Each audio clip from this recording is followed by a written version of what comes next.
Hey guys, welcome back di Kitox hari ini, dan hari jadi hari yang spesial karena aku udah bersama salah satu teman baik aku at this very moment. Ini dia ada Mutia Septiani. Ini ngobrol aja kok kita. Ya benar, Uti atau kamu dipanggil biasanya tuh sama teman-teman pasti Mutia. Iya, nggak Uti aja kan. Uti aja, iya benar. Karena aku juga kenal kamu sebagai Uti. Jadi Uti ini adalah one of my best friend. Jadi kita udah kenal dari tahun 2011. Iya. If I'm not mistaken, 2011. How are you? I'm good. Maaf Gimana? agak make upan dikit abis siaran. FYI dia habis siaran, terus habis itu langsung ngobrol sama kita di sini. Gimana, ada update apa setelah? Kayaknya rasa-rasanya tuh kayak udah 5 tahunan kita nggak ketemu, dan akhirnya ketemu dengan kehebohan tersebut di lobby, kayak resepsionis sampai ngeliatin tadi karena ada apa gitu. Gimana apa yang terbaru atau apa yang bisa baik, lo share di hari ini? Sebelumnya kan aku news kan. Iya, benar, Latar belakangnya anchor, ya. dulu news anchor kan. Terus sekarang pivot ke sports. Jadi aku full sekarang di sports. Kalau lihat di TV atau streaming platform, aku lebih fokusnya ke sports. Nice, gitu. wow, that's something yang bikin aku kayak wow, teman aku sukses. Tapi kita tahan dulu sebenarnya karena kita akan bikin suasana lebih chill lagi. Bagaimana kalau misalnya kita main games? Oke, setuju? ready. Oke, langsung kita main. Games kali ini adalah Cerdas Cermat. Harus bergaya ya? Gitu. Dan jadi ada pertanyaan dari tim aku. Nanti kita akan kayak pencet cepet-cepetan. Kalau misalnya if you think, oke, gue bisa jawab, then do it. Oke. Harus improv dikit ya? Iya. Nah, biasa kalau ada orang yang kayak ambi banget, bunyi-bunyinya jadi gini. Tuh. Karena nggak nyantai, jadi dikokop. Gue pernah kemarin kayak berharap bunyi itu kayak gitu kan, kayak cakep. Bagus ya? Jawab. Kemarin udah. Jelek banget. Namanya Sabrina. Ya. Jadi gini. Oke, ready, bacot. I'm ready. Pertanyaan yang pertama, lagu Indonesia Raya diciptakan oleh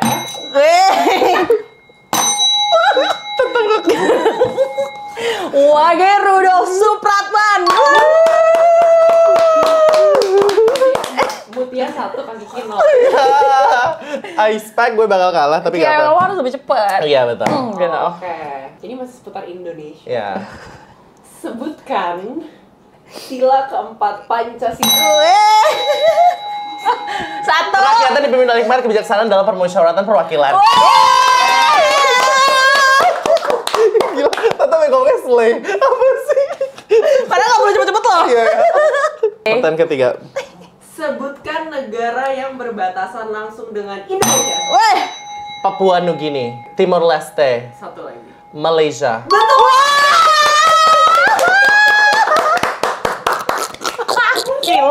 Jago. Oke, let's go.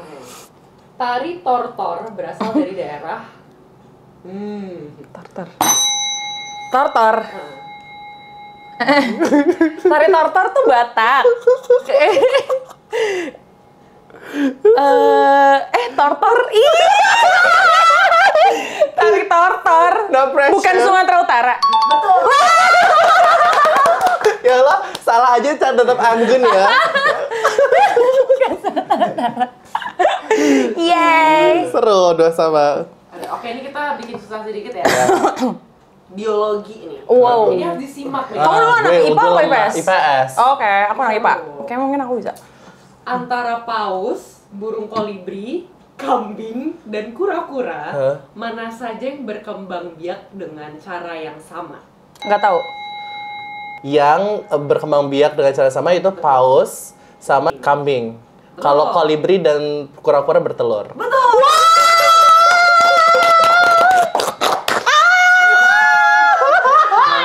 Kamu jago soal reproduksi ya? Kalau kayak kita Tahu, gila. Kebetulan.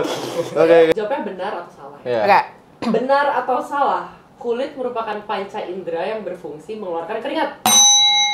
Benar. Betul! Yeay.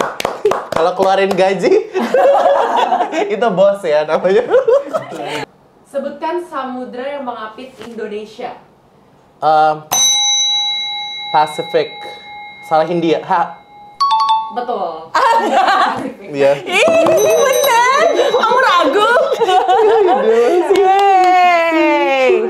Ini seru lagi nih. Iya. Senjata tradisional dari Jawa Tengah salah satunya adalah Itu gue nggak tahu sih. Senjata Jawa Tengah. Keris nggak? betul. Gila pinter banget, pinter. Seru banget ya, kayak satu lagi ya, final Satu ya. lagi. Oh, ini final rebutan nih. Apa semboyan negara Indonesia yang tercengkak? Yang Bineka apa? Tunggal Ika. Artinya apa? Oh Bineka iya. Tunggal- apa? Berbeda-beda namun tetap satu. Kita kan jadi tim buat Olimpiade bisa Ini sih bisa seru deh. banget. Tapi level SD. Jangan berbangga. Oh, kita SD ya? Bener. Jadi jangan kerasa bahwa kita bisa mencoba ini semua karena memang ini adalah level SD ya. Kalau kita nggak bisa coba itu keterlaluan. Agak keterlaluan sih. Wah, terima kasih banget. Itu dia sesi tadi main sama Mutia Harinat Uti. Gimana, are you happy? I'm happy. How is Seneng it? banget. Seru ya? Seru. Ya kan kayak recall sesuatu Benar. gitu kan. Tapi kalau misalnya kita ngomongin sesuatu yang kayak ya recall something, kita balik lagi ke Uti versi zaman dulu sampai akhirnya sekarang kayak wow, look at you now. Sebagai kabar terbaru adalah seseorang yang terpilih sebagai courtside atau side court reporter, Iya, courtside reporter. untuk IBL Indonesia. Betul, is that right? Please bener. cerita sedikit tentang itu karena that is something you can be proud of ke semua yang nonton kita hari ini. Wow! Best! Mbak, best! Gimana? Iya, jadi baru banget, baru 2 bulanan berarti ya ini ya, karena musimnya juga baru berjalan Iya, kan. iya. Sebenarnya kalau kalau tarik garis lurus tuh dari awalnya awalnya tuh karena aku suka bikin konten tentang olahraga Bu, sama tapi sama teman-teman yang semuanya cowok tuh. Iya. Jadi kita punya podcast ngomongin basket. Dan itu bener-bener, we go way back, I think around hampir 10 tahunan lalu deh kita. Wow. Iya, kenal-kenalnya ya. Habis itu kita bikin konten bareng tuh dari sekitar 2019-2020. Oke. Terus bikin podcast kan kayak dulu sebelum pandemi, right before pandemic, semua orang bikin podcast gitu kan, bikin podcast. Terus kalau aku pribadi di media sosial tuh aku emang vokal banget urusan olahraga, tapi lebih ke ini aja sih, kayak curhat, ranting tentang ini gimana sih tim ini gitu, cuma nge-tweet lucu gitu kan. Tapi mungkin di masa itu, ini aku sambil cerita ya awalnya gimana sampai akhirnya ke sana. Di masa itu kan nggak banyak ya mungkin cewek yang outspoken tentang olahraga dan emang ngerti gitu kan, makanya banyak. Akhirnya aku gaining followers juga beberapa kali karena mereka tertarik sama persona aku lah awalnya gitu kan. Tapi saat itu kan cuma nge-tweet aja kan gitu. Nah, habis itu kita bikin podcast bareng. Salah satunya juga senior aku juga gitu. Sekarang akhirnya jadi teman dekat segala macam. And I was the only female podcaster saat itu. Jadi mungkin ada juga persona yang bisa dibangun di situ ya. There's someone yang emang a female and she's not only liking the topic, but she knows how to, call the game. Kita sebutnya kayak call the game ataupun bahas gitu ya, ngebahas hal yang sebenarnya rumit banget dan biasanya itu benar-benar yang male dominated banget gitu kan, yang dibahasnya sama cowok gitu kan. Terus ya udah dari situ itu awalnya dan juga kenapa ujuk-ujuk kok bisa tahu-tahu ke TV gitu kan. Aku awalnya kan kalau meniti karir kan awalnya dari news dulu kan. Oke, jadi dari news dulu. Anchor, ya. Jadi news anchor, betul. Jadi nggak segitunya dari nol lah untuk pengalaman aku broadcasting gitu, dari news broadcast. Tapi aku resign di 2019-an untuk news. Habis itu aku pivot lah langsung ke sports gitu. Perlahan sih sebenarnya gitu, karena abis content creating segala macam, abis itu kan pandemik ya. Abis pandemik, tapi justru menurut aku saat pandemi itu orang-orang kan lagi nggak kemana-mana tuh, lagi lockdown. Jadi kalau kita bikin konten apa segala macam, menurut aku saat itu tuh lagi mudah viral aja sih gitu. Iya, karena kalau kita lagi bikin apa-apa, karena orang-orang tuh semua lagi pada main HP. Iya, most of people use their time untuk check social media juga that time ya. Exactly gitu kan. Nah saat itu jadi persona aku juga makin besar gitu. Oh ada cewek yang masuk ini olahraga gitu kan. Dari situ akhirnya Dan berkat rekomendasi juga as in because of my basketball podcast, and then sometimes we invite guests yang emang berada di komunitas yang tepat gitu. So I guess networking is always the key juga gitu, bahwa aku bernetwork dan kebetulan memang teman-temanku juga sama orang-orang yang tepat. Nah, mereka ini adalah komentator di TV gitu kan. Wow. Dan awalnya tuh lebih kayak keluhan mereka, kenapa sih hostnya atau pembawa acaranya tuh yang sebenarnya mereka nggak passionate amat gitu sama olahraga gitu, kenapa nggak lo aja gitu. Jadi nggak bisa go deeper dari sisi conversation dan juga komentarnya ya kan, karena jadi pembawa acara atau being a host kan essentially asking the right questions dulu kan, that's first and foremost gitu kan. Kalau di news tuh awalnya esensinya adalah kamu mewakili rasa penasarannya yang lagi nonton gitu. Iya, mewakili penonton audiens. Iya, apa sih yang mau mereka tahu gitu. Apa sih yang mau mereka tahu lebih dari apa yang ditampilkan di TV. Not just a basic question ya. Not just a basic question, exactly. So, after those kinds of recommendations, dan nggak cuma dari satu orang kan. Iya. Akhirnya sampai tuh ke petinggi-petinggi segala macam. Akhirnya coba nih kita tes cam. Ada saya kenal gitu, dan dia suka tahu tentang olahraga gitu, dan dia juga punya basic TV gitu, jadi dia nggak akan dari nol banget lah gitu untuk memolesnya ibarat kata. So yaudah, aku tes cam segala macam dan mereka suka, and then that's how I start siaran untuk Liga Basket Amerika, NBA namanya. Wow, I'm a happy friend. So happy gitu kan, dari situ itu kan 2022-an lah gitu. Jadi udah 2 tahunan ya, kira-kira 2 tahunan lah. Nah dari situ, habis itu kan Liga Basket Amerika ya, dan aku di studio.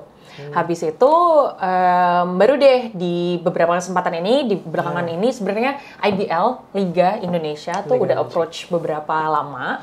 Cuma yang mereka mau adalah aku di studio juga seperti aku saat NBA. Tapi beda format lagi intinya. Jadi kalau IBL itu Liga Basket Indonesia, kalau kamu di studio, kamu tuh harus menarasikan apa yang lagi ada di lapangan. Play by play namanya, play by play commentary. Saat itu aku merasa aku belum pernah punya pengalaman sebegitunya, dan jujur pengetahuan aku untuk nama-nama pemain itu kan harus update ya. Aku penyuka, tapi untuk level yang benar-benar deep down itu aku sadar aku belum sejauh itu. Akhirnya aku nawarin, gimana kalau aku courtside aja, I don't have that kind of experience, I've always wanted to be gitu kan, a courtside reporter gitu. Akhirnya mereka bilang, iya pokoknya aku mau kamu Tia ke sana, ikutlah gabung sama kita gitu. Akhirnya dicoba dan debut, dan ternyata orang-orang pada suka gitu kan, netizen pada feedbacknya bagus ternyata, betul. Both gitu dari audience sama dari tim juga. Dari tim, exactly. I'm very happy because debut is sometimes always very challenging, karena ini make or break nih. Kalau aku jelek nih nggak akan dipanggil lagi. Moment of truth. Iya gitu kan. Jadi pas saat debutnya selesai, terus aku nanya gimana dia namanya, Didi gimana nih? Iya. Gitu. Gila kamu terlalu bagus untuk ini gitu. Aduh seneng banget. Jadi bener-bener respon netizen juga baik gitu. Basket tuh di Indonesia olahraga yang sebenarnya nggak sebesar badminton, dan sepak bola ya. Tapi fansnya tetap garis keras juga, Ki. I know. Bener-bener yang agresif gitu ya. Sehingga kalau kita jelek dikit, kok kayak gini sih gitu. Dan aku juga sempat lihat komen-komennya gitu, yang lain, reporter lain misalnya, kenapa bisa ini segala macam gitu. By the way, aku punya teman pemain basketball juga di Indo, dan aku ngerasa fansnya dia tuh, aku ngelihat wow, bener-bener yang kayak, dan jujur menurut gue keren aja sih. Iya. Both ya, audiensnya, playnya, semuanya tuh keren-keren aja gitu. Iya, bener-bener. Ya kan, menurut aku di olahraganya growing banget. Bener. Jadi aku bisa simpulkan bahwa ini nggak cuma jadi sumber penghasilan kamu di dalam hidup kamu, tapi that is also something that you really passionate about. Jadi kayak wow, boom, lo suka sama sesuatu dan itu jadi pekerjaan, itu kayak surga. Benar. Itu best of both worlds sebenarnya. Nice. Seimbang kan? Betul. Wow, tapi jadi sebuah tantangan sebenarnya, karena itu prosesnya tadi. Tapi kita sama-sama tahu tadi lo ada mention di awal kalau ternyata memang kayak gak begitu banyak sebenarnya sportcaster atau mungkin juga reporter courtside itu yang memang seorang wanita gitu. Is there any challenge untuk lo yang kerja di bidang ini yang udah didominasi sama laki-laki gitu? How does it feel to work in the kind of this industry? Iya, yang benar-benar male dominated ya. masuknya agak sulit sih Ki, untuk ngeyakinin bahwa cewek juga bisa gitu. Karena gini, emang sebenarnya industrinya kan audiovisual ya. Kalau kita bicara kayak siaran sebagainya. Jadi emang nggak mungkin ya emang wanita dari dulu ya jatuhnya diobjektifikasi gitu kan, apa yang dia pakai. Jadi sedihnya ketika kita terjun ke dunia itu yang emang dari pengalaman aku pribadi yang emang aku passionate di situ. Jadi emang I do my research, I do my homework gitu kan, materi yang aku udah siapin 1-2 hari sebelum. Wasn't that easy for you? Exactly gitu kan. Nah kadang-kadang hilang aja gitu, di diminish, as in dikesampingkan karena apa yang aku pakai misalnya segala macam. So there's this one time where this is my debut, bukan di IBL tapi di liga olahraga yang lain. Nah ini fansnya ultras banget nih, yang benar-benar cowok gitu kan, dan ya inilah maksudnya segmentasinya pun juga yang mungkin kalau dari daya literasi dan sebagainya mungkin agak-agak forward lah kalau ngomongin komen-komen appearance dan sebagainya. So I remember that time when I did my debut, I cry myself saat aku OTW pulang karena bener-bener materinya udah aku siapin, and this is something that I was so looking forward to karena segmentasinya tuh nasional gitu loh Ki. So looking forward, pasti banyak yang nonton nih, aku deg-degan. So aku riset semingguan lah segala macam, dan aku ditandemin sama orang figur yang emang yang besar gitu kan, komentator yang besar gitu kan, jadi aku siap-siap macam. Terus ya udah, pas aku siaran segala macam, aku justru diceritain sama krunya bahwa komentar-komentarnya tentang misalnya pakaiannya kurang low cut nih gitu, kenapa gitu kan, segala macam, nggak nunjukin ininya cleavage segala macam gitu. So it kind of hindered what I've already prepared gitu kan. Jadi ya udah gitu, dari situ but that was just that one time gitu kan. Itu sedih banget sih, aku akan selalu ingat itu kayaknya seumur hidup aku sih, karena itu bahkan di basket pun aku nggak ngerasain kayak gitu, karena di basket aku lumayan ini sih, maksudnya komunitas yang lain pun juga nurturing apa mood yang bisa aku bantu segala macam, materi riset segala macam gitu kan, padahal cowok-cowok gitu, they're very open about me being in the industry, but then ternyata nggak semuanya juga kayak gitu komunitas olahraga lain gitu. Jadi ya udah di situ, wah gila, itu tertampar banget sih, ternyata masih seksis ya gitu, even though that's not how I want to be perceived gitu kan.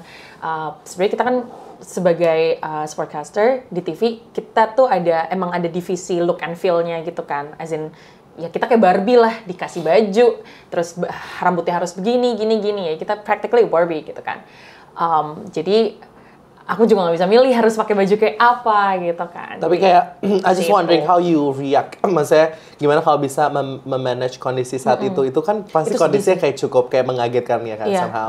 Iya. Gimana kalau bisa overcome sama situasi itu? Iya. Aku nggak mungkinin di situ aku sedih dan cukup ini juga traumatis lah ya. It was a traumatic experience for me.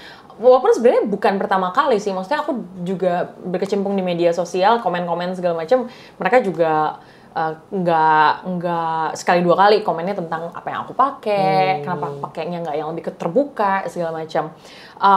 But I think that was the turning point where I feel ini loh yang akan lo hadepin lo mood gitu. Kalau lo emang mau di sini, ini yang akan lo hadepin ke depannya gitu.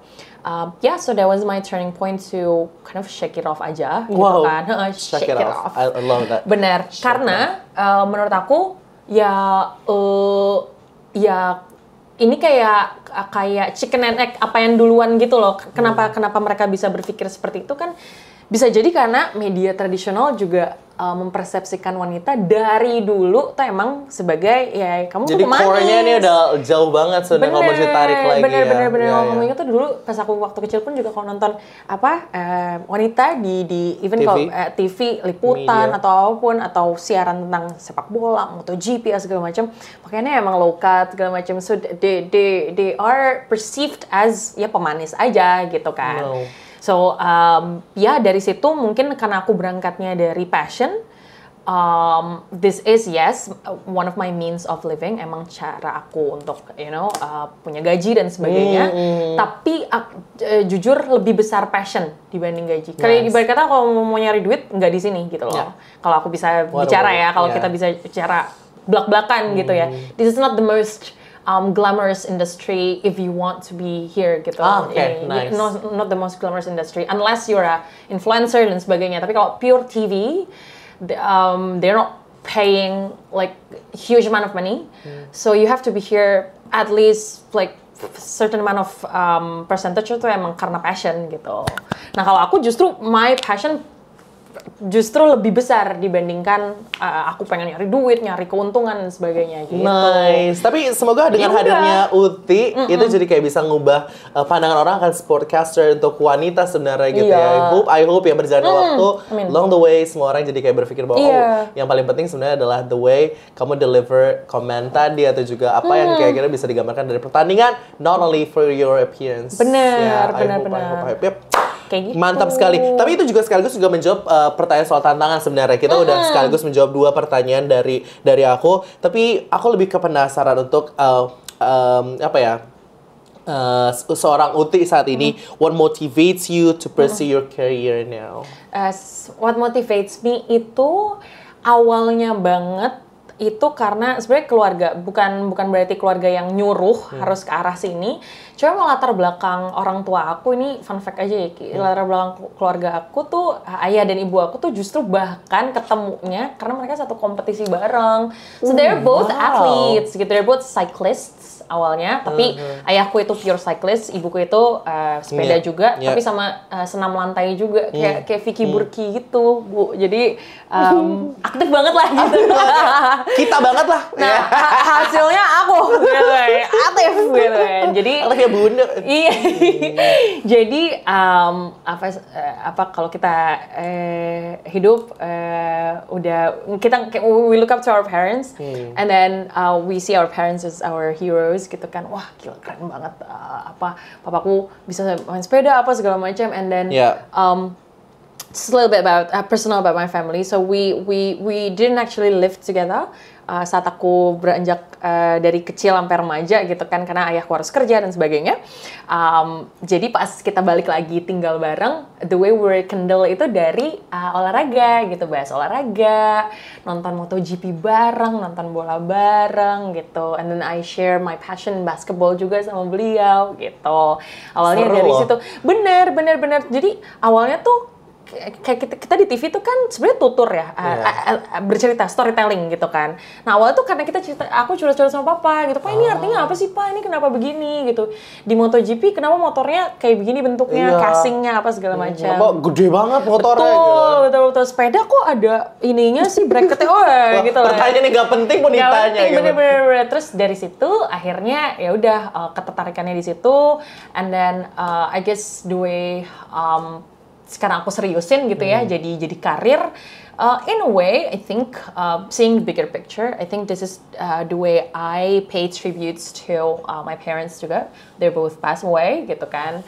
Jadi kayak cara aku mengenang juga seperti inilah gitu. They must be proud of you, Uti. Wow, it's so touch my heart karena kamu mikirin ini sampai ke mau melanjutkan. Gitu, apa yang udah Papa kau ajarin. Itu benar-benar thank you for that. Terima kasih. Thank you for asking. That's one of the things yang aku nggak cerita-cerita juga ke banyak orang gitu kan. Aku juga sempat kayak misalnya rekaman seperti ini juga gitu, kayak apa sih personalnya gitu, but you know I wanna share it here gitu karena ingin biar kamu juga sambil cerita ke kamu aja ya sebenarnya bahwa ini tuh passionnya sebenarnya we go way back, but then bisa jadi serius loh ternyata gitu karena terbuka jalan gitu. You know what, kayak aku rasa something related to our parents biasanya akan dipermudah sama Tuhan juga, apalagi kayak your good willing ini benar-benar kayak bagus. Aku rasa akan dipermudah. Amin ya Bu. Amin. Benar-benar kayak amin. Wow, thank you for sharing buat itu karena aku benar-benar kayak ngerasa it's really inspiring untuk tahu seseorang jalani sesuatu atau karirnya dia sekarang itu dikarenakan memang karena orang tuanya. Wow, dari situ that's such a blessing. Kayak aku seneng deh kalau bisa sharing seperti ini karena jujur kalau boleh cerita sedikit aja beberapa komen yang masuk juga gitu ya di media sosial aku atau di komen-komen di streaming platform gitu ngelihat aku. Mereka melihatnya sebagai representasi gitu. Kalau Mutia bisa, aku juga bisa dong gitu. Banyak yang DM juga seperti itu. Mutia, you're my role model. Wow. Kayak ngelihat aku biasanya nggak pede untuk olahraga karena aku pakai kerudung. Aku cewek sendiri di tim aku gitu. Tapi ngeliat kakak ternyata bisa-bisa juga ya gitu. Bahas basket. Sekarang aku ngulik pertanyaan-pertanyaan basket yang nggak aku tahu peraturan-peraturannya gitu. Itu aja tuh udah. Gimana sih Bu, kayak you have that power to inspire people. I think that's huge for me, I guess, gitu kan. Untuk bahkan orang yang nggak aku kenal, yang kita nggak pernah ketemu, but you look up to me, gitu. I look up to you like a big sister. Kayak gitu. And you know what I'm feeling to know someone inspired by what are you doing in life. Itu udah kayak, wow, aku bisa punya impact ke orang lain. Itu nggak nyangka di situ sih. Jadi this is for greater purpose aja sih. Nice. Wow.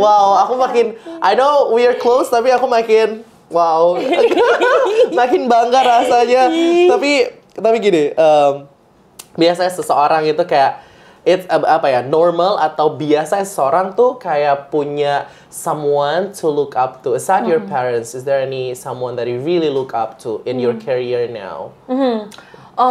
Yes, my parents, but again, kita kan sebenarnya jujur nggak sedekat as in dari sepanjang umur aku sekarang, waktu yang aku habiskan dengan orang tua aku karena karena keadaan dan sebagainya gitu kan nggak sebanyak itu gitu. So the one I look up to kalau let's say kalau keluar dari situ, keluar dari lingkungan keluarga. Professionally sebenarnya banyak sosok-sosok yang jadi panutan aku sih. Mention please. Tapi salah satunya itu kayak nama-nama di news misalnya. Salah satunya yang bisa aku mention tuh Desi Anwar. Oh iya, Big name, and she's actually one of my first mentors sebenarnya karena aku kan dulu di saat aku jadi news anchor di salah satu stasiun TV swasta, beliau itu jadi salah satu petingginya lah direksinya dan juga untuk jadi salah satu mentor lah untuk news anchor muda.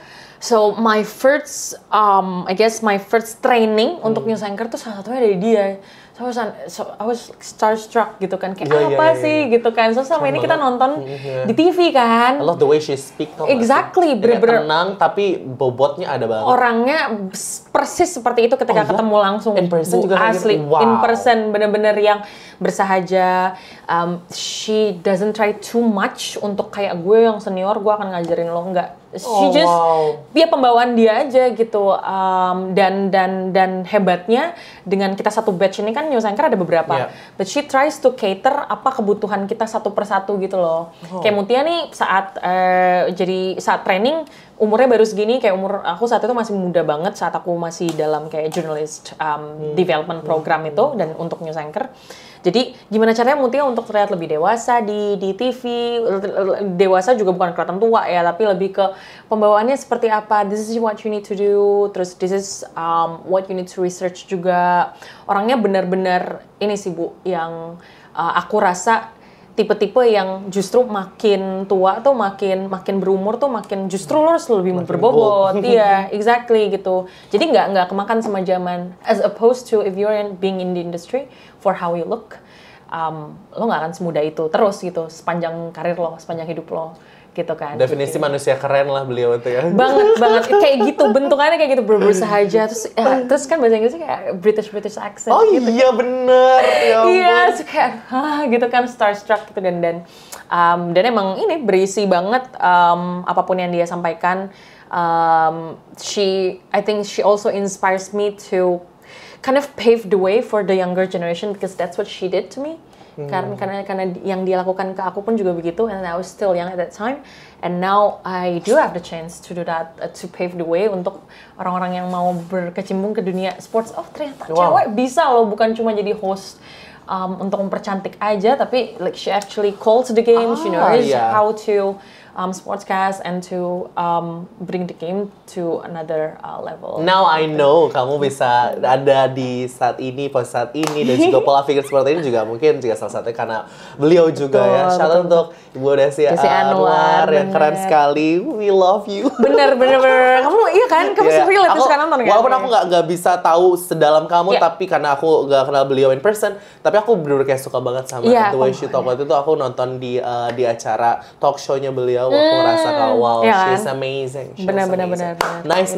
Tapi berarti bisa dibilang Ti, dari semua aktivitas kamu lakukan, I have to say kamu adalah orang yang bisa dikatakan aktivitas itu cukup padat. Iya dong, karena mulai dari preparation, take video live, kemudian juga I know pasti setelah itu juga masih ada kegiatan lain. Dan di luar daripada itu juga kamu punya kegiatan yang banyak. Kamu adalah seorang abang none, kamu sebagai orang yang juga sangat peduli sama lingkungan dan sosial. Kamu juga punya project-project with your friends. Kamu juga ya udah, kamu memang mingle sama banyak orang. I know ini akan menjadi waktu yang sangat amat padat, but how do you manage your work-life balance?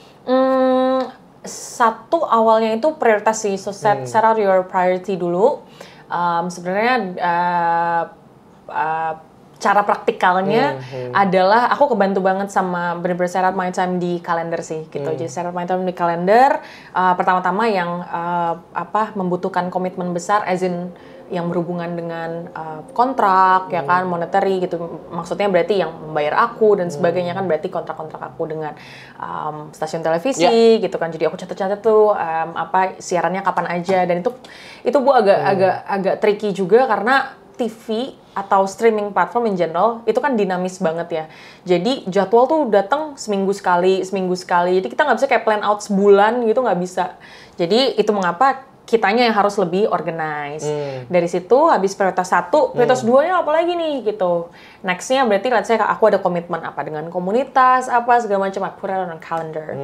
Even on daily basis, aku it's helping me if I have like calendar guidance aja sih. Walaupun jujur kadang struggle-nya the way you stick to it, lo bisa nggak stick to what you put on your calendar gitu kan. Even sesimpel, let's say baca atau to my end kayak either research gitu ya, market research, atau karena aku kan juga ada corporate work lah yang nggak usah dibahas panjang, cuma intinya ya emang time consuming juga gitu. Jadi aku harus market research juga, and then I do my research buat sportscasting juga gitu kan. Itu semuanya masuk kalender. Gitu. Padat banget gitu kan. Jadi Senin sampai Jumat pun juga sebenarnya ada kesibukan yang emang steady gitu, kayak 9 to 5, nah kayak gitu-gitu. As long as I know my priority, itu nggak akan ke campur-campur, nggak akan ke teteran sebenarnya. Sejauh ini tuh itu yang aku lakukan sih.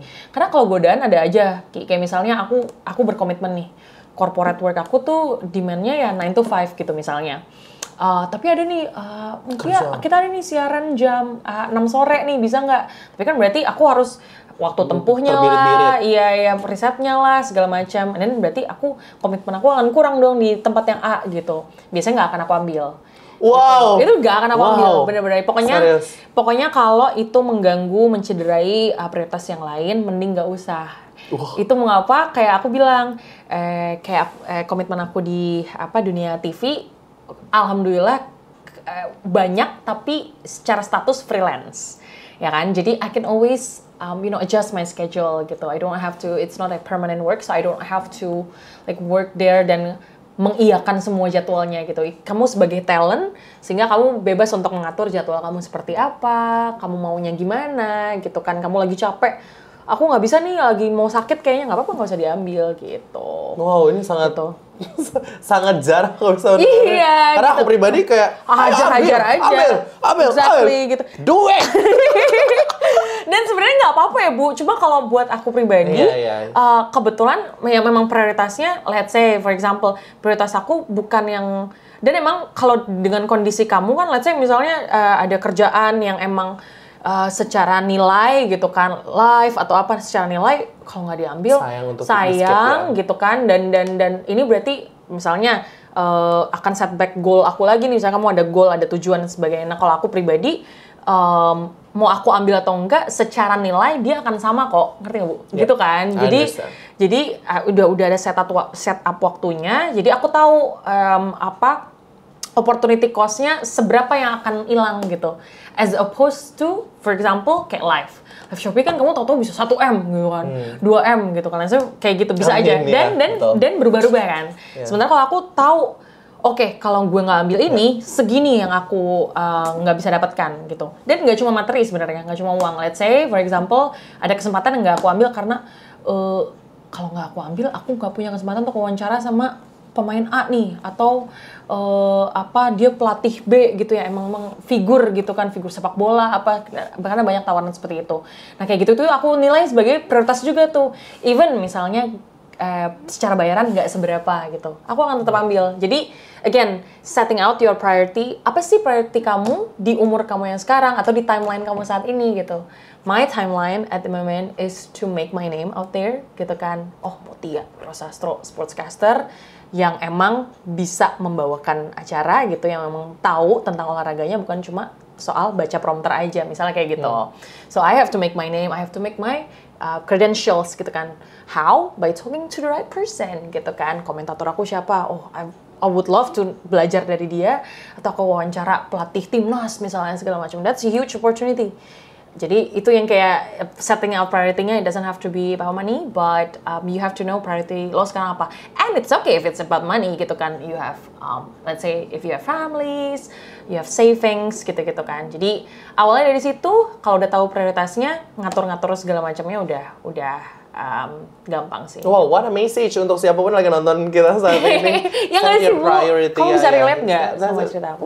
Banget, to be honest. Bahkan aku dapat insight yang amat sangat bagus juga jadinya. Jadi, thank you for sharing buat itu. Thank you. Tapi ada waktu buat ini nggak sih? Santai-santai juga? Santai-santai ada dong. Makanya itu tadi, ya berarti ada yang harus aku korbankan, yang lain gitu aja sebenarnya kan. Jadi kalau aku merasa, dan santai-santainya bukan yang gimana-gimana. Kadang kita kalau lagi di umur sekarang tuh, kayak kalau kita leha-leha, kamu pernah nggak sih kayak ngerasa, kok gue leha-leha sih? Kayak merasa bersalah gitu nggak sih?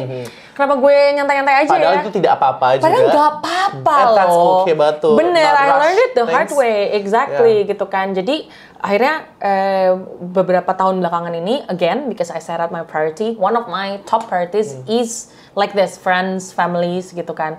Jadi beberapa tahun belakangan banyak banget kayak kerjaan freelance yang aku tolak karena let's say nikahan teman atau baby shower, apa segala macam. Sumpah bener-bener untuk yang penting I show up for my friends, I show up for my family gitu kan. Wow. Luxury seperti itu alhamdulillah didapatkan karena kuantitinya dulu nih banyak. Ngerti nggak? Quantity jobnya berdatangan banyak nih, because you make your name and then you make your reputations. Kayak kamu lah Bu, kan kamu juga nggak cuma setahun 2 tahun kan membangun ini semua gitu. Udah berapa, mungkin 10 tahun lebih gitu kan ya. And then it comes with itu kan, akhirnya banyak, jadi you have the privilege to mungkin nggak dulu ya saat ini karena aku ada prioritas ini. Mungkin nggak dulu ya karena aku mau liburan. Itu juga prioritas. You prioritize yourself. And that's one of your priority and that's okay gitu that's kan. a good of thinking. Oh, what a lovely person we have here, guys. tapi gini, berjalan waktu, I know gak ada orang yang bisa manage semua dengan sempurna di dalam hidup mereka.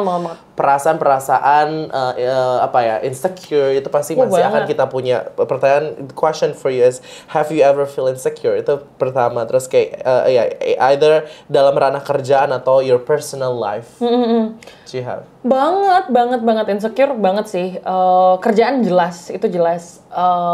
Lagi-lagi nggak mungkirin, again kalau cewek dilihatnya itu ya appearance dan sebagainya. Terus saat aku di news pun juga, saat aku masih meneliti itu kan masih lumayan ini ya, masih masa-masa puber gitu ya. Jadi aku saat itu masih jerawatan gitu kan. Udah gitu aku news anchoring, terus aku field reporter juga kan Bu saat itu. Jadi kita we go out there and then kita tetap di makeup kan. Wah, itu makin numpuk jerawat.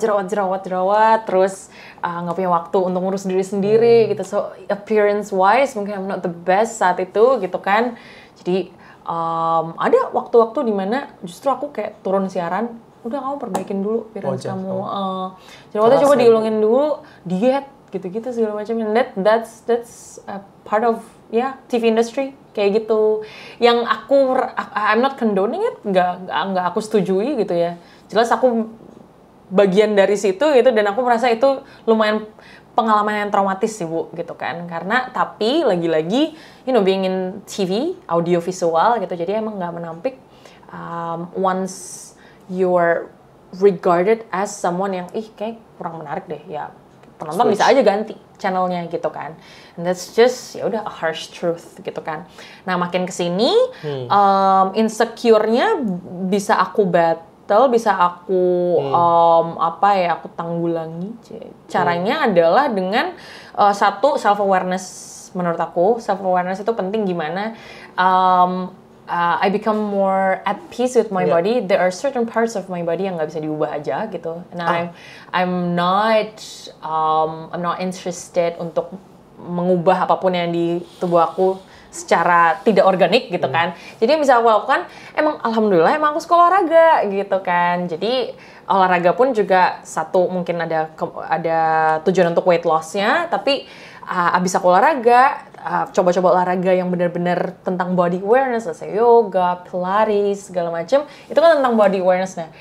Tahu tubuh kamu tuh kayak apa sih gitu, tubuh kamu bentuknya apa, bisanya apa, what your body can do. Terus kita udah di tempat apa segala macam, ternyata masih bisa, aku masih bisa lari 10 kilo, padahal abis siaran apa segala macam. That's the wonders of your body gitu. Abis itu ya makin lebih aware lagi bahwa tubuh gue baik-baik aja kok sebenarnya gitu. Jadi makin berkurang deh insecure-nya gitu. Lebih ke acceptance sih. Aku tahu pasti ada aja kurangnya gitu. Dan kita nggak bisa memuaskan semua orang. Segmentasi Mutia yang seperti ini di segmentasi A masuk, ke B nggak masuk. Mutia terlalu gendut deh kayaknya, bisa aja gitu. It will always be there gitu. But I come at peace bahwa I cannot really, make everyone happy. And that's okay. And so bagaimana men-tackle insecure di satu koridor, berarti koridor lain aku harus lebih tingkatkan lagi nih biar makin ternyata keunggulan aku yang lain banyak kok gitu. If you don't see me just for my body, you would know that what I say on TV ternyata ada dagingnya kok gitu. Yang aku bawakan tuh ilmu kok gitu, nggak cuma knowledge kok, nggak cuma tentang apa yang aku pakai aja dan sebagainya. Wow. Gitu. Let's give a big round of applause buat ini. Tadi udah kayak aku sampai kayak tercengang karena that's true. I mean like gini ya, maksudnya ini sekarang juga menjawab pertanyaan aku yang selain sebenarnya ini message or tip for all people or women out there yang mungkin sedang melalui keresahan atau kesulitan yang sedang kamu alami juga. Buat aku tadi sempat dengar what you mentioned earlier, acceptance. Karena buat aku pribadi, we don't always win in life. Jadi kadang-kadang can we just focus for something yang memang bisa kita kembangin dari diri kita, karena we all as a human are different. Kita punya kekuatan masing-masing. We have our own uniqueness. Kayak we have to focus sama apa yang menjadi kekuatan kita. Buat aku, instead of worrying much tentang apa yang kita nggak punya, kayak can we just focus with what we have now, our strength. Which is kayak kalau misalnya kamu kemampuannya di public speaking, kamu kemampuannya di sports, kamu kemampuannya di beauty, creating something dan lain sebagainya. Menurut aku pribadi, kita harus bisa fokus sama itu. Kita kayak jangan pernah mengharapkan sesuatu yang memang kayak udah nggak dunia kita atau something that really not passionate about. Jadi manfaatkan waktu itu, jangan buang-buang waktu untuk compare yourself to other people's life. Karena nggak akan habis Bu kalau compare gitu kan. Aku di TV aja, there will always be new guys, new girls every single day untuk kalau kita jadikan kompetitor gitu kan. Ya ada aja, pasti akan setiap hari akan ada yang lebih muda dari aku, lebih bagus badannya, apa segala macam gitu. But if I'm focusing on the good and not letting noise, I regard them as noise kan gitu, hal-hal yang ya udah gitu, datangnya dari orang yang gak aku kenal pula gitu kan. Jadi ya udah gitu, I now only take opinions from people who matter gitu kan. Itu pun kalau aku salah atau apa kasih tahu gitu kan. Tapi selama ini alhamdulillah ya udah, support system aku yang bener-bener ayo mau bisa support nggak usah didengerin yang aneh-aneh segala macam. So that's good gitu. Focus on the good aja menurut aku. Focus on the good. From you, yes. Itu bener banget. Terima kasih buat sharing gitu. Itu untuk menjadi pribadi yang seperti itu juga nggak gampang, karena kita harus belajar by time. Ada proses behind, ya nggak sih? Bener. Jadi proses-proses itu membentuk kita jadi akhir punya pola pikir yang seperti itu. So guys, it's okay untuk kita juga sekali mendengarkan cerita orang, tujuannya biar kita dapetin insight baru yang mungkin bisa kita implementasikan dalam hidup. Karena basicnya, core-nya di dalam hidup kita akan selalu belajar sampai kapanpun, even sampai kita tua sekalipun kita akan selalu menemukan hal-hal yang bisa jadi pembelajaran hebat kita. And of course, kita ngomongin sesuatu yang mungkin ini akan menjadi beberapa pertanyaan terakhir untuk Uti ada di sini. Yes, let's talk about overcoming grief. Okay. How you manage that? How I manage, iya jadi kenapa ini jadi salah satu topik yang kita setujuin ya Bu ya, sebelumnya di awal, karena itu tadi sih, apa ya? Aku pengen kita menceritakan ini ya nggak selalu sedih-sedihan kok gitu. Grief itu buat aku unexpressed love untuk seseorang yang emang matters to us gitu. So kalau kata aku pernah lihat beberapa cuplikan wawancara kayak Andrew Garfield segala macam tentang ibunya yang udah meninggal segala macam. I hope this grief stays with me gitu, karena ini adalah part of my unexpressed love untuk ternyata ibu yang gue cintai itu gitu. Jadi overcoming grief, sebagai latar belakang aku baru kehilangan salah satu teman dekat aku juga, baru banget, dan masih umurnya juga seumur-umur kita lah gitu. So it was very abrupt, kaget gitu kan, dan masih muda banget gitu kan. And then other than that, one of my besties juga karena pandemi gitu ya, karena COVID. And then my dad, several years ago, papa aku juga meninggal gitu kan. Jadi it was one thing after another gitu kan, kayak in a way kayak selama 1 dekade ini kayak ya sekitar ada kali tiap 3 tahun ada aja kehilangan besar gitu kan. Overcoming grief, I think take your feelings as visitors. Itu satu, first and foremost, itu yang aku pelajari sih, bahwa feeling lu sedih segala macam itu akan ada, tapi itu akan pergi juga kok gitu. Sama kayak seneng juga, senengnya bakal ada, abis itu akan pergi kok, nggak apa-apa gitu. Emang cycle aja, it's a cycle of life. Jadi tadinya juga aku nggak punya pemikiran seperti ini. Ya udah, ada resentment-nya lah, termasuk ke dunia sekitar, termasuk even bahkan hubunganku dengan Tuhan misalnya gitu kan. Like I used to, kenapa gue sih gitu, kayak one loss after another gitu. Dan bokap baru beberapa waktu ini akhirnya aku bisa rekindle lagi, beberapa dekade ini gitu kan, dalam sisa hidup dalam hidup aku gitu kan. Kenapa harus diambil gitu kan, kayak nggak adil nih gitu segala macam. Denial. Iya, denial gitu kan, marah, apaan sih, kenapa aku kenapa aku diuji mulu sih gitu. Tapi makin kesini makin become at peace with that. Sedih datang, tapi nggak apa-apa, nanti kalau udah pergi kita seneng, alhamdulillah gitu kan. Kita makin ini aja, kita terima aja. Sama yang juga aku mau highlight juga, yang ini aku ulang-ulang terus setiap hari, kayaknya aku juga pernah update sih di close friends, bahwa aku lagi I try to practice what I preach. Yang aku tahu bukan konsep, tapi salah satu sabda bahwa Allah itu maha pencemburu, as in pencemburu lebih ke kayak kok kamu sebagai umat suuzon sih sama aku gitu. Ini bukan maksud kayak super religius, cuma mungkin ini bisa ini juga konsep yang masuk juga bahkan ke semua agama, bahwa percaya aja sama apa yang udah disiapin sama Tuhan gitu. Allah itu maha pencemburu, as in why do you think what you know is what you want best gitu, what you want is what's best for you misalnya gitu. Padahal ternyata yang lebih baik yang Allah lagi rencanain nih sekarang. Mungkin nggak sekarang, tapi ternyata 1 bulan dari sekarang ya gitu. Mungkin nggak barang A, tapi ternyata ada barang B yang lebih besar ya, yang nggak kita tahu. Bahkan in a way nggak kepikiran buat kita impikan karena saking gedenya. Tapi kita udah disiapin loh di destinasi itu gitu. Jadi jangan cemburu sama plan yang udah Tuhan kasih gitu kan. Dari situ kayak, oke, ini ada maksudnya nih. Aku dikasih grief ini, aku dikasih kehilangan ini untuk belajar ini. Temanku pas, ternyata ya udah memang mungkin sudah takdirnya. Ya udah kita relain aja, sedih nggak apa. Abis itu pergi lagi sedihnya, senang lagi gitu. Kalau nanti datang lagi sedihnya, ya nggak apa-apa gitu. So that's how I guess overcoming. I'm not saying to just forget about it gitu kan. Ya nggak apa-apa, dia stay with me juga nggak apa-apa.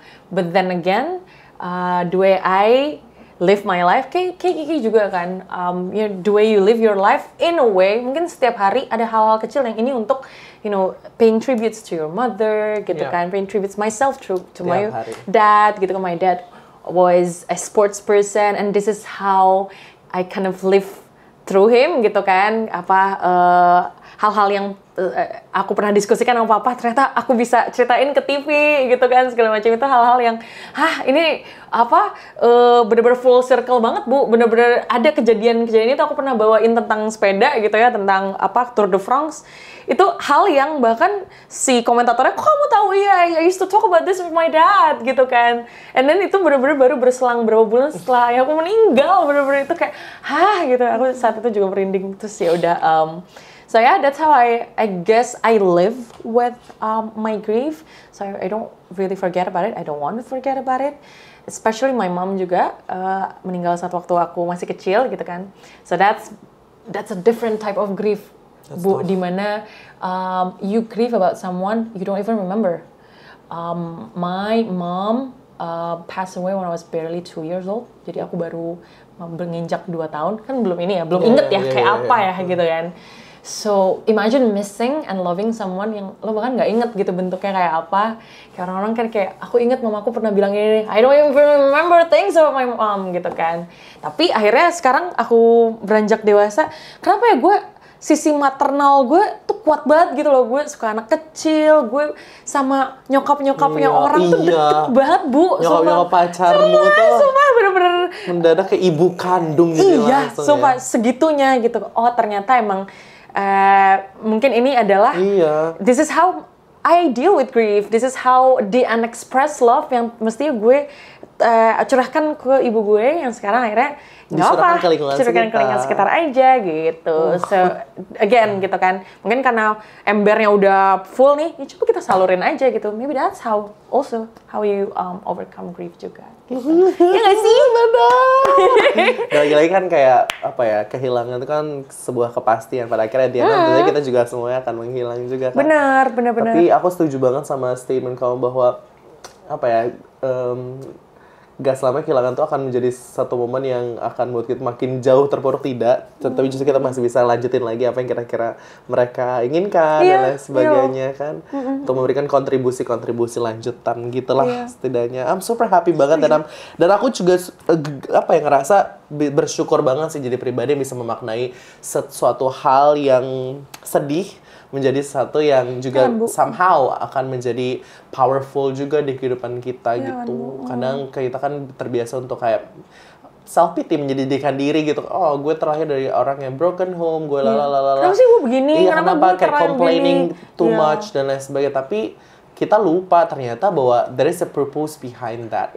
Ada tujuan-tujuan kenapa kita ditempa dengan apapun problem kita punya sekarang. Guys, percayalah, if you have big problem now, please untuk selalu belajar melihat dari sisi lainnya, karena nggak semua itu akan terjadi dengan sisi buruknya aja. Yes, that's terlihat buruk, tapi deeper than that, kita ternyata punya pelajaran yang amat sangat berarti to shape ourselves to be better person ya. Iya, banget. Ya, aku juga kan mengikuti cerita kamu juga kan, Bu. Kamu juga let's say kamu ibadah ke tanah suci segala macam untuk mengenang ibu juga, doa segala macam gitu kan, itu pasti banyak hikmahnya. You know what? I always looking for the activity yang memang bisa connect myself ke banyak hal yang Bu, yang sangat emotional gitu. Aku tuh suka yang romanticizing my life gitu. Ya kan? Jadi buat aku I'm okay. Aku traveling sama, aku nggak punya pacar sekarang.